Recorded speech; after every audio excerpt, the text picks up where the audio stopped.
Hello दोस्तों, आज मैं फिर से आप सभी के लिए लेके आ गया हूँ एक नई कहानी। और आज की इस कहानी का नाम है महाराज की वाहवाही।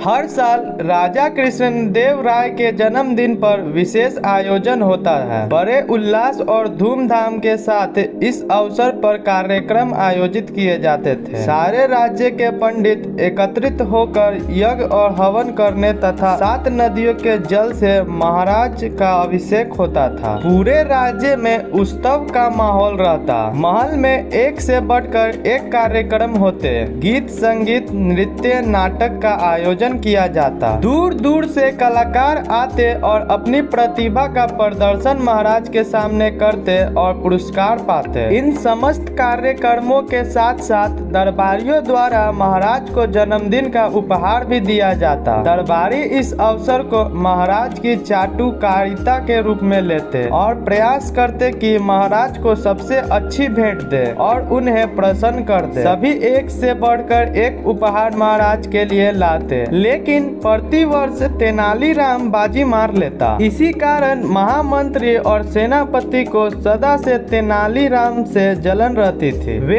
ऐसा कोई अवसर नहीं छोड़ते थे जब उसे नीचा न दिखा सके। जन्मदिन पर भेंट देते समय तेनालीराम से मुंह की खाना उन्हें बहुत बुरा लगता था। इसलिए इस साल उन्होंने योजना बनाई कि तेनालीराम को दरबार में सबके सामने नीचा दिखाया जाए, ताकि उसकी छवि धूमिल हो जाए और सबके बीच वह हंसी का पात्र बन जाए। जन्मदिन पर जब भी कोई महाराज को उपहार देने आता तो महाराज सिंहासन पर बैठकर उपहार ग्रहण करते और उसे या तो महामंत्री को दे देते या सेनापति को, जो कि उनके ही अगल बगल बैठे होते। महामंत्री और सेनापति ने निश्चय किया कि सेनापति एक मेढक अपने पैर के नीचे दबाकर बैठ जाएगा और जब तेनालीराम महाराज को उपहार देने आएगा तो वह मेढक के ऊपर से पैर हटा लेगा, जिससे मेढक तेनालीराम के ऊपर कूदेगा और डर के मारे तेनालीराम का संतुलन बिगड़ जाएगा, जिससे वह भी नीचे गिर जाएगा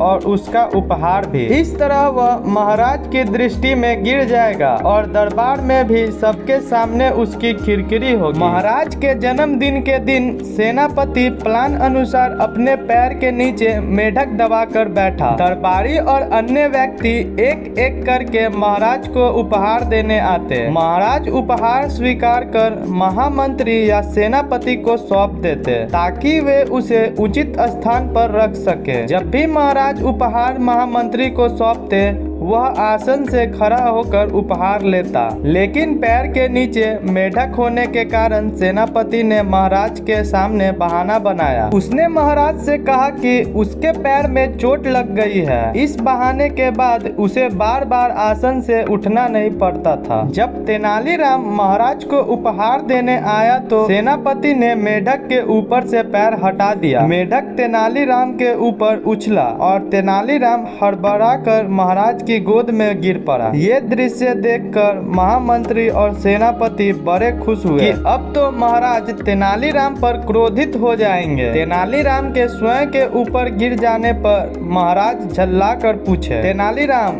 ये कैसी उद्दंडता है? तेनालीराम ने मेढक मुट्ठी में पकड़ लिया था। वह समझ गया था कि ये महामंत्री और सेनापति की कारस्तानी है, लेकिन उसने उनका नाम लिए बगैर कहा, महाराज आप मेरे कर्ता धर्ता है, आपको मैं जन्मदिन पर क्या उपहार देता? जो भी देता वह आपकी कृपा के सामने तुच्छ होता। इसलिए मैंने सोचा कि उपहार में मैं स्वयं को आपको सौंप दूं। मैं आजीवन आपका दास रहूंगा महाराज। तेनालीराम के इस उत्तर पर महाराज का क्रोध उड़ गया और वे प्रसन्न हो गए। अचानक उनकी दृष्टि तेनालीराम की बंद मुट्ठी पर पड़ी। उन्होंने पूछा, तेनालीराम तुमने मुट्ठी में क्या पकड़ा हुआ है? तेनालीराम ने कहा, महाराज ये सेनापति का सेवक है। इस सेवक ने ही मुझे उपहार बनाकर आपके चरणों में प्रस्तुत किया। और यह कहने के बाद तेनालीराम ने अपनी मुट्ठी खोल दी। मुट्ठी में बंद मेढक सेनापति पर उछला और सेनापति घबराकर अपने आसन से गिर पड़ा। उसकी ये हालत देख पूरे दरबार में ठहाके लगने लगे और सेनापति की भरी सभा में बड़ी किरकिरी हुई। महाराज भी ये सारा माजरा समझ गए। उन्होंने सेनापति को दंड दिया और तेनालीराम को पुरस्कार